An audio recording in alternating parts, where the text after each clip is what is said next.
Hello,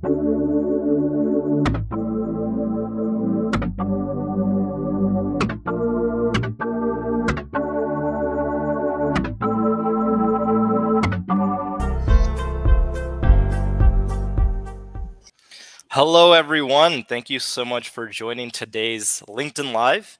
We are officially branding this as the Value Lab, so you'll see that on future lives. But so excited for you all to be here with us today. I've got an incredible guest, Diane Gordon. Diane, thanks so much for hopping on today. Great to be here. Thanks for inviting me, Sagar. Awesome. Well, we've got a great set of content for everyone who's joining today. We're going to be talking about value frameworks and why they're so important today and how they help expand revenue. So to kick things off here, we're going to get into some quick intros on both of us before we dive into the content. So about me, hello everyone. My name is Sagar Shukla, co-founder and CEO of Foresight. My background is in post-sales for the past 10 years. I was an early hire at a Series A Salesforce competitor called DealCloud back in the day, ran solutions architecture teams, ran post-sales teams, and was there from Series A through IPO. So it was a great ride over 6 years and learned a lot about customer value and the challenges to measure it. And after that, started Foresight 3 years ago with my co-founder, Nigel, to solve value problems. So we're a platform that helps customers define, measure, and action customer value. We work with companies all over the world. Outside of work, I love playing tennis. I love cooking and performing. I used to actually be a dancer back in college. So that's how I use my free time. Okay, cool. So Diane, I will hand it over to you. Well, right away, I'm not as interesting as you are, but okay. Dancing, who knew? Hi, everyone. I've been a CCO for actually more than 30 years. I need to update this. In post-sales, all things post-sales focused on retention, expansion, and importantly, like really enabling customers to articulate the value that they're getting from solutions. I've done a lot of writing. I've appeared on a number of webinars and podcasts, and now I've started my own consulting business, Customer Growth Consulting. You can just go to my LinkedIn profile and see it there. And I'm offering advisory, project, and fractional services to companies with post-sale retention challenges or scale challenges. Outside of work, I don't dance, although maybe sometimes you don't want to see that. I spend most of my spare time metalsmithing, which is really making jewelry out of precious metals, silver, gold. I am on the board of the place where I do that, LexArt. I'm actually now chairman of the board there. And I do other volunteering for E4All, which is I urge everyone on this call to check it out.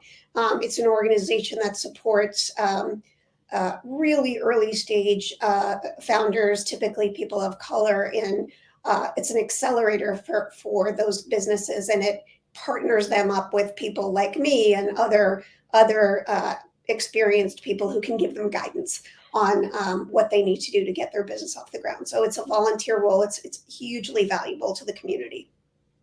Well, Dan, we got to do another webinar in the future about metalsmithing. That is fascinating. I was at a friend's place who has a glass blowing studio, and I feel like those tangible crafts are so good for folks in software, which are heads in the clouds, literally, right? So having something to grasp onto is so much fun and great. Yeah, you can see what you did.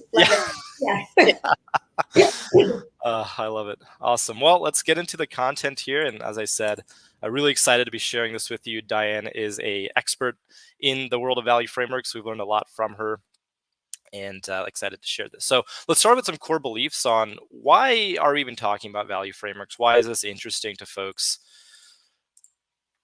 It all begins with revenue, and revenue is the reason that we have created value frameworks, and a lot of people are talking about it. Revenue only comes as a byproduct of delivering customer value, right? Making sure your customers are getting something, getting outcomes generated from your solution. Well, in order to do that, you have to understand it from your customer's lens. Value is not defined internally. It's not from your internal bias. It is from your customer's perspective. And so it's so critical to be able to craft the narrative from their lens. The final step here is what doesn't get measured doesn't get managed, right? So we need to measure value in order to manage it and to unlock the revenue. For a lot of organizations, if they're not measuring value, there's a lot of revenue that's left on the table, which in our economy today is so important to be disciplined about. Awesome. Keep going here. The first real point is that measuring value drives outcomes. And there's some great research here from Greg Danes, and I've shared this in a prior webinar as well. But for those who weren't able to join that one, Greg did some great research that the fact of engaging a customer and asking them, are you getting outcomes from our solution? Are you getting more value? Even if they say, no, I'm not, those customers say twice as long as those in the control group where you did not measure value. So customers feel more engaged and a lot more involved when they're asked about value. And obviously, as you could probably tell, if the customers are happy and they're getting value, then they end up staying 6 times as long. So value leads to retention, leads to greater outcomes. Anything to add there, Diane? No, I would just say, and I think you're going to get to this in an upcoming slide, but you know, this word of value is bandied about quite a lot, and I think my big aha for this came some years ago when I realized it's really important that that be an outcome that the customer tracks. And that outcome may not be something that you can see. In other words, if the outcome is related to, uh, increased CSAT for them, that you don't have any visibility into that, but that's what they're going to look at to see if it's worth what they're paying you. And so it's really, when we talk about value, it's really important to get them to define how they're going to measure it, like what's the metric or set of KPIs they're going to use. And it should be a hard, crisp thing, not like it's easier or something like that. And then you benchmark that at the start of the journey. And Sagar will be talking more of this. You ask them at the start of journey and you keep checking in. So there's full alignment on that definition of value. I love that. And something that you've talked a lot about is value is inherently squishy. So how do we make that a concrete, tangible thing like metal That's smithing, right? You right. can feel it, you That's can right. see if you've created a nice piece of art. But in the software world, it's ambiguous and we need to crystallize it. That's right. So in order to get the revenue, a framework that we've seen a lot of companies use is it's a layer cake. In order to get to value realization, you need to step up from usage, which a lot of organizations are tracking today, product usage, telemetry, monthly active users, right? Then there's engagement, which is, as you mentioned, CSAT, NPS, or your customer, are your CSMs engaged with your end customer? And then finally, value realization, which is the gap, right? And that's where customers are self-identifying if they're achieving their outcomes. And that's really where the value frameworks come in, is to Yeah. give you structure here. Sorry. I love this slide because we're not saying you don't have to do the bottom two layers of the cake, but instead, that those matter a lot. I mean, if the customer is getting tremendous, outcomes, it kind of trumps everything. But if they're not getting great outcomes, the other two things matter a ton. So if they're not getting great outcomes and they're not engaged, really bad, right? If they're using the product a lot and not getting outcomes, you have a path there to getting them to value. So all three things are really important. Awesome. I'll also add, if anybody has questions or comments, please put them into the chat as we're going along. We'll be sure to hit on those in the subsequent slides. All right, we'll keep going here. All right, so value. We get it, it's important. Let's start to define it. How do we unlock this value framework and realization, that the promised land? It's easier to start with what value is not. It's not any of these things. It's not your internal view of the world. It's not usage. It's not engagement. And it's not, dare I say, your health score, right?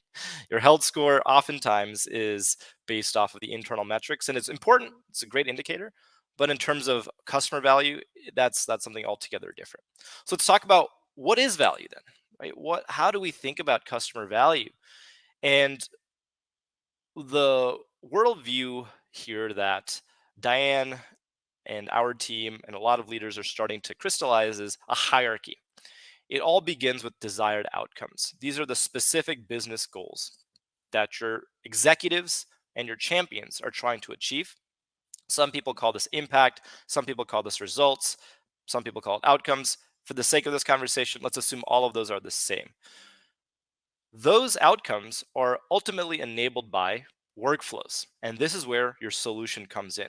Is what are the key workflows that your solution is helping to enable for your stakeholders to achieve those outcomes?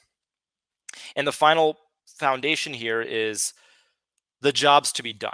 Right? What are the specific actions, use cases that end users have to leverage your solution for, to execute the workflows that help you enable the outcomes.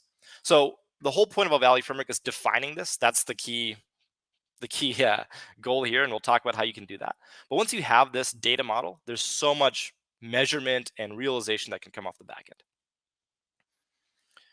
Awesome. And one thing I'll mention this, Dan, you mentioned this in our call yesterday, but workflows are both internal and external, right? So Yeah, I'm sorry. I was going to chime in on that. So go for it. I think the thing that gets missed here is you, the way we engage with customers is typically like, great, you want to achieve that outcome. Here's what you do in our product. And then they don't get to the outcome. And you're like, well, maybe our product doesn't deliver as much value as we thought. But really the truth is that all movement towards that outcome comprises two things: use of your solution, and in all likelihood, things the customer must do internally as well that have nothing to do with your solution. A great example of this is a customer I'm consulting with right now. Yoda, they do e-commerce site optimization. So the product, and then customers measure this by how much more revenue they generate in e-commerce sales as a result of the improved performance on their site. So we can do that. Yoda does that, enables that with our technology and configuration. But if the customer doesn't put the Yoda tag first in their website design, something we can't control, that's a change in how they're serving up their pages, they will not achieve the value that Yoda can provide. So both things are really, really important. I have other examples like that I'd be happy to share if we have more time, but it's really important that you think about your CSMs when account managers need to be thinking of both of those things, right? What do you do in the product, and what does the customer need to do on their side? What do they need to do differently, additionally, than they're doing today?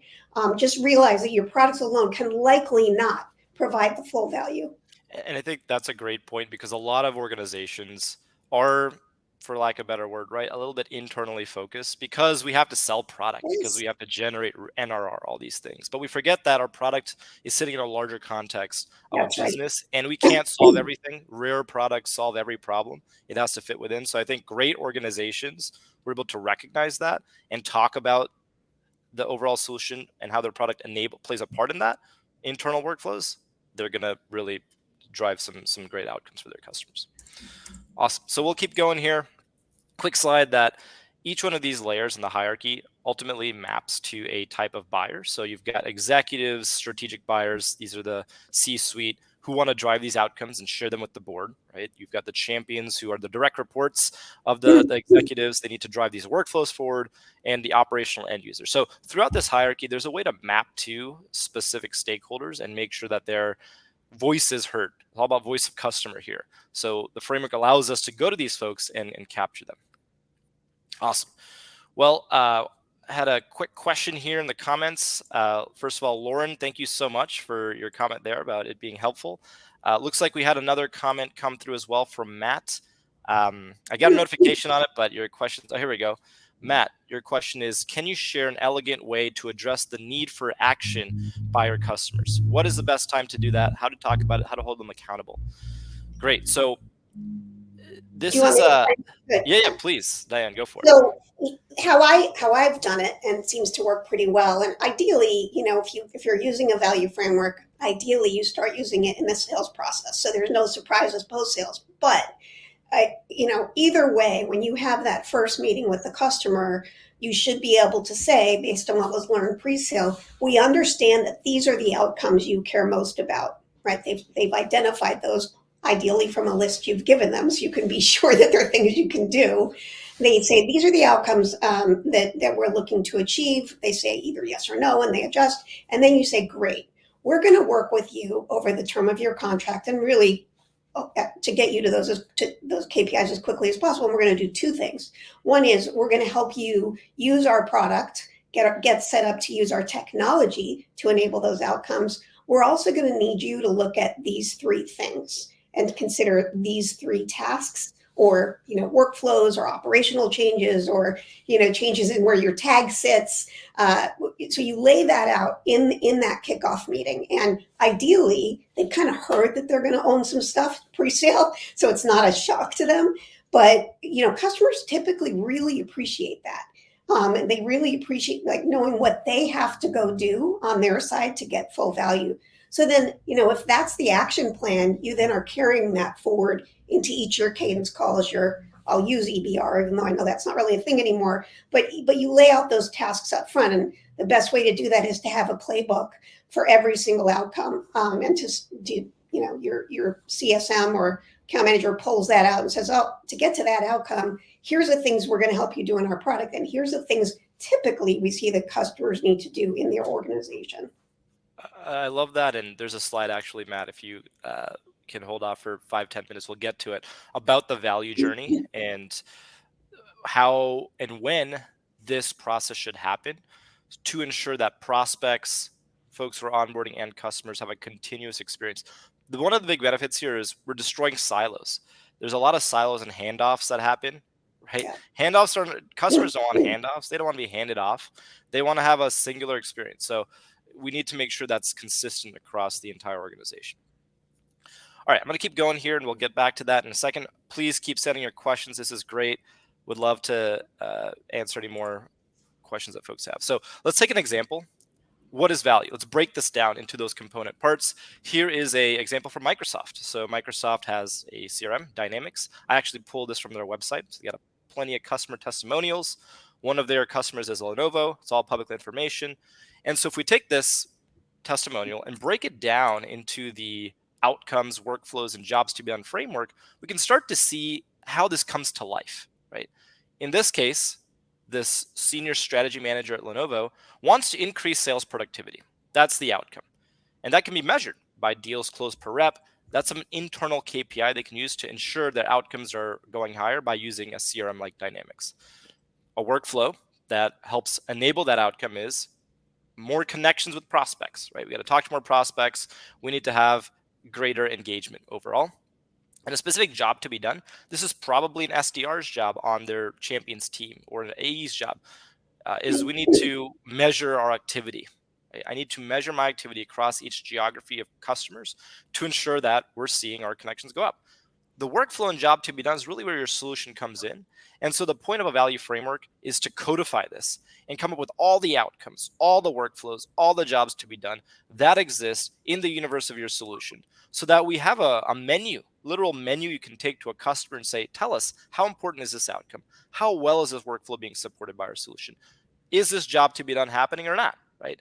That's how you start to quantify and measure it, rather than asking a blank box question of customer, are you getting value? Nobody knows how to answer that question. You have to feed it to them. So hopefully this gives you some context. Diane's going to speak to how do we extract all this from your organization in just a second. Cool. So Matt, this is a slide for you that you were asking earlier. Diane, if you want to dive into yeah, that. of course. So as I said, once you have this magical framework, right, and you have your outcomes defined, and you know what the workflows for your product, what the product functions are that you need to apply, as well as, and you've sort of created these playbooks are like, okay, customers said they want outcome 3 and 5. Here's my playbook for 3 and 5. And each of those playbooks, talks both about what they do with the product as well as what they need to consider internally. Ideally, that framework starts to show up, and it doesn't have to, but it's ideal, is that your marketing, and the reason I say this isn't critical is because it sometimes can be hard in an organization to get buy-in, right, across the entire organization. I'll just tell you that I always start post-sale and then bring it forward after that. You don't need to become the ambassador for this in your company unless you really want to. But the idea is, ideally, marketing is like sort of naming the outcomes in their messaging, not just your product capabilities and like squishy value, but is saying, we can improve your online commerce revenue, right? We can, they're actually, naming those. And then sales, ideally, is setting the customer up to self-select the specific outcomes that are interesting, so that a handoff between sales and onboarding, that handoff meeting is a shared look at the framework. Ideally, you're capturing this in your CRM or your CX platform, a shared look at the customer's selections, like, oh yeah, we want to use your product to achieve these specific outcomes. Ideally, that's shared at handoff. And then in your kickoff call with the customer, you're able to bring up your framework. And I recommend always, always, whenever you show it, show everything, show all the possible outcomes. There's nothing as compelling as that for a customer to go, holy, I didn't realize your product did all that. Do I need to buy more for that or different products? So always show the whole thing. And then you go, hey, what we heard from your sales rep is that you really care about outcomes 3, 8, and 9. And the customer, like I said, will either agree with that. And again, you're showing them the visual of it, and you've got them circled in thick red bold line. And they go, actually, that's what my boss thought, but I actually think it's 2, 6, and 4. And in that case, that's awesome because now you have some realignment to do with the buyer. When you get to the final alignment, that becomes your anchor. You then, if you click, I think there's an animation on here. I'm hoping, yes, it's sort of a through line for the entire journey. So now you're leaving that kickoff call. You and the customer are aligned on what outcomes matter. You've told them that you're going to help them do work with the product or do work with the product. You've also told them they're going to have some work to do to get to those outcomes. You align on that, you wrap up, and now your CSM takes it from there. So it really is like this critical artifact, whether it's virtual or physical. It's a really critical artifact that gets used by your CSM. And then again, coming up on renewal time, whether it's the CSM or a renewals manager or an account manager, they go, hey, you said you cared about 3, 6, and 9. And, in our last check-in, we saw that 3 and 6 are killing it. 9, not so much. Renewal makes sense, right? So you're talking to them in their terms. I think the through line here to add to that is the why. Understanding why your customers are buying in the first place, why they're looking to use your solution, why they're looking to renew, and what specifically is driving that. So I love that. And it's so powerful to point to the 3, 6, 5, whatever it is. Yeah. And then when your CEO inevitably asks, hey, what's going on with this customer? You can tell them, here's the report. Here's what the customer cares about. Here's how we're doing in relation to that. Here's how we're going to map out the plan forward. Yeah, so in the Yoda example, back to that, we report out all the time on how fast their website is. That's great. What the buyer really wants to see is, great, how much has my revenue improved? That's what they really want to know. And so it's really important to get that benchmark at the beginning and keep saying it back to them over time. And if it's not improving, then you have your work cut out for you, right? Yeah, for sure. Awesome. Well, let's keep going here and talk about a couple other areas.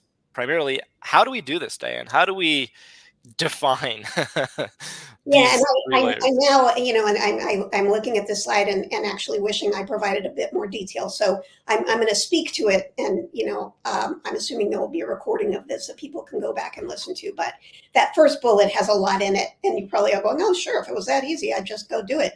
But really, what this is about is getting whatever stakeholders in your companies make sense and brainstorming the business outcomes, not the value, that you're not the usage, but the business outcomes your product can affect. And I would just encourage you when you do this to pick outcomes where the change in the outcome can be directly tied to use of your product. So for example, if we said, your product is going to improve revenues. Well, lots of things could improve revenues, right?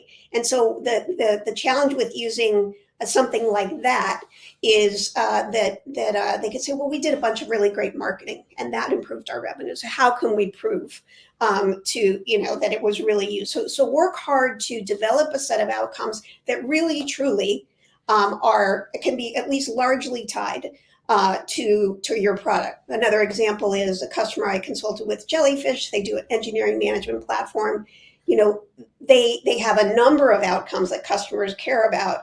One outcome could be, we want less turnover in our engineering team, and it's a really reasonable outcome. It's one that could be argued with, because maybe you're like eating everybody a steak dinner every night or something like that. And that's how you're keeping people. But they also have outcomes like, we're going to reduce your defect rate, or we're going to give you better forecasting about your release dates. And those are things you can directly tie to use of their platform. So again, get together, brainstorm the outcomes, be harsh. Like if it's too squishy, it doesn't go on the list. Also, make sure that if you believe you can impact that outcome, that you know how, like what would you actually do? So you come out with those outcomes, and that really becomes your framework. That's the beginning. And so then the what you do then is you create this placemat that can be used again as that through line. And the placemat says a customer is buying because they want a CRM. They think they need a CRM because everyone has one, and why wouldn't we need one, right? But when then you get to like when they look at whether it was worth the money or not, how will they measure that? So, do they have better quality leads in their marketing funnel? Like, what are the specific outcomes? And then that goes in the right hand side, and we'll show this in a second. And then in the middle are what you do with your product and what they have to do internally. So you sort of start with like general reasons for customers buy. Those are classically your marketing messages, your value drivers. Like, if you want to do X, you need our product. The right side is the outcomes, the business outcomes that only your customer can actually see. And the middle is the work that needs to be done to connect the two. Awesome. That's great. And I think the next slide here has a visual, and I have And, an and example. yes, thank you. So actually, I ran a workshop at the CCO summit down in New York, and I handed this out, and then everyone had an exercise for their own company to try to fill this in. And I really encourage everybody to do this. I mean, even if you don't go full value framework, this is just it's a good exercise for a company to sort of really look at the outcomes that they can enable. And if you can't get to any, you have a larger problem. If there's nothing really clearly discernible about outcomes that you drive, you've got some work to do. Absolutely. And I love a couple thoughts here because we've done a lot of these as well, and for ourselves and for helping customers. And one of the biggest challenges I've heard from folks is it's hard to agree. A lot of sales, product, marketing. I'm going to call it out, right? There's a lot of finger pointing that goes on. There's a lot of silos. Hey, sales should be selling better. It's a product problem. Marketing can't generate leads. I'm great. This is what I understand about the customer, not my problem, right? And what that creates is incongruity between the functions to really speak the customer language. And who loses in that, Diane? The Yeah, customer, exactly. right? So, I'll say that, at Yoda, we started using this post-sale long before we rolled it out pre-sale. We did involve pre-sale, marketing function, sales leadership. We involved those people in the conversation. They weren't prepared to roll it out. So we started with us. And now it's like it's working. So they want to bring it forward into pre-sale. So you either can use it as glue to bring your organization together, or if you really want to roll it out faster. I would like to give one more example that usually resonates with people, if that's Yeah, okay. for sure. If you can pull back up that Yeah, last sorry. slide. I think my lost Um, my screen share and, here. and One second. this is a basic non-software example. I use this all the time, and people usually, when they hear it, they go, "Oh, that makes a ton of sense." So imagine that I join a gym, and my reason for joining a gym is I just want to get healthier, right? It's New Year's Day, and I'm like, I'm going to join a gym, right? That's my value driver. Is everyone else is joining gyms now, and I should get healthier in the new year. Um, and let's say at the end of my, after 6 months, the gym's like, okay, you want to re-up, or I get my free 30-day thing. And at the end of the 30-day thing, they say, okay, you ready to buy. And I go, I haven't really lost any weight. And they're like, well, you've been walking on the treadmill every day for 15 minutes at level 1. So, of course you haven't lost any weight. And so the idea would be, if it's a really great gym, what they would say is, tell us what you're hoping to accomplish. And Peloton does a good job of this, by the way. Tell us what you're hoping to accomplish. And you go, I really want to lose weight. And what they would say is, here's what we recommend you do for a workout. And here are the things you should do in your life that will impact that Yes. outcome, right? Here's some nutritional advice. So that's the two things, right? You can use their product, the gym, but if I go home and eat ice cream sundaes, you're not going to get the same outcome. So that's a really, sort of commonplace, normal, for the mere mortal to understand how these things work. I love that, and I think I want to show just two slides. I should have pulled up your slide about the gym, but there once you do that exercise, on mental exercise, you can parse that out into a data model, right?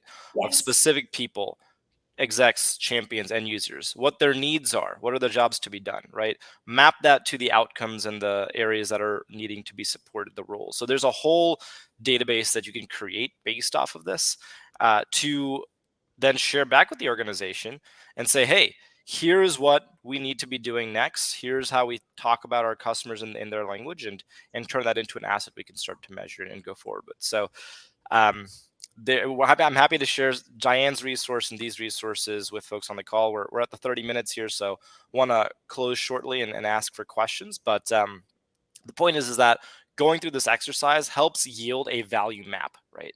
It helps yield a database, a data model where you can track all this stuff in a very clear, tangible, non-squishy way, so that your customers can ultimately benefit and feel confident that you're helping to track their value in a productive way.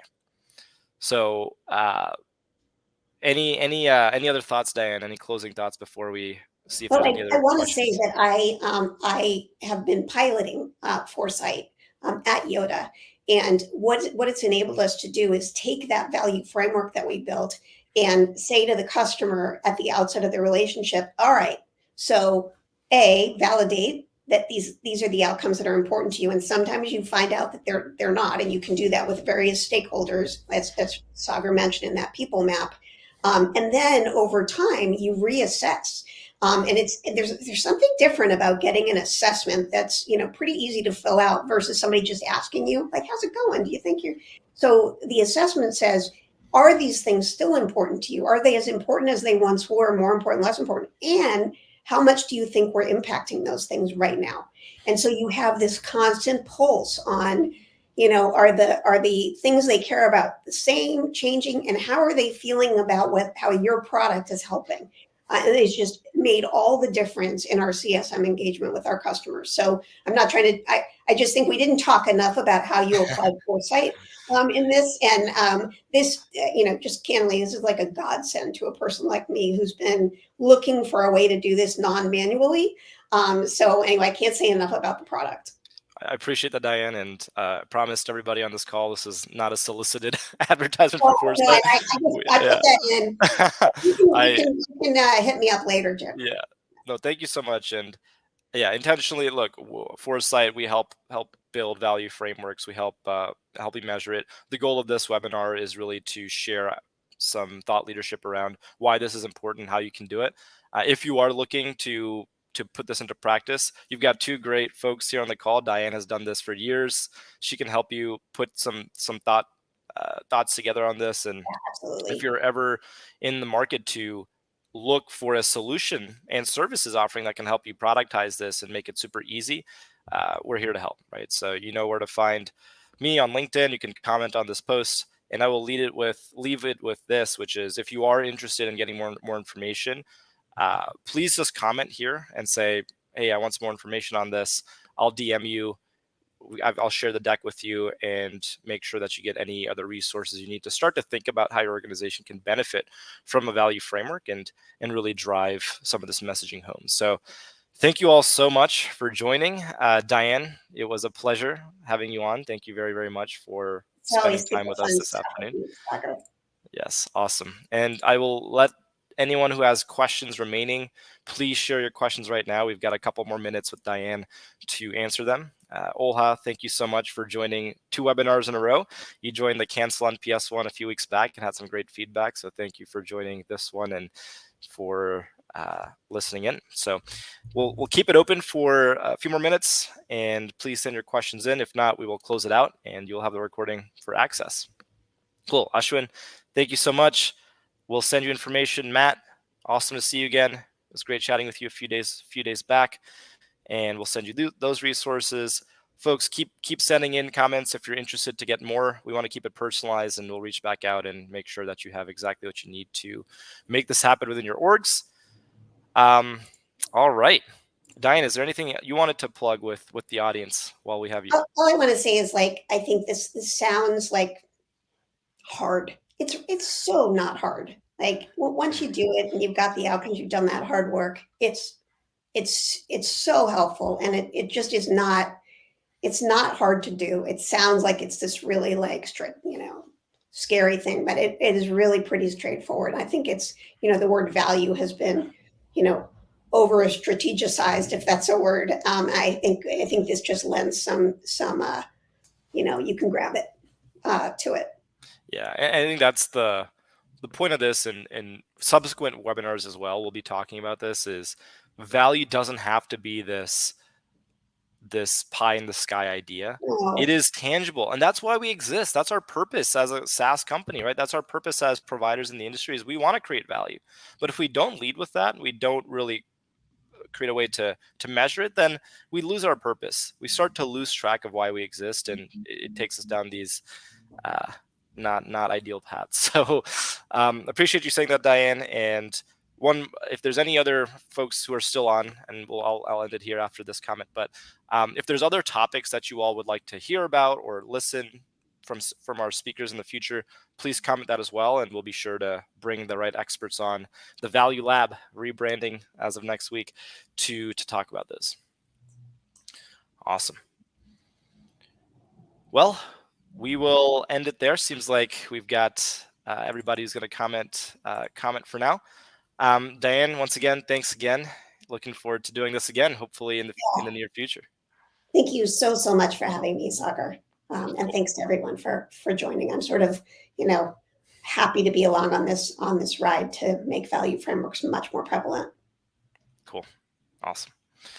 Well, enjoy the rest of your Wednesday, everybody. Have a great week ahead. We'll be on again next week. I'll be bringing on additional speakers, and we'll see you all soon. Thank you so much. Bye, everyone.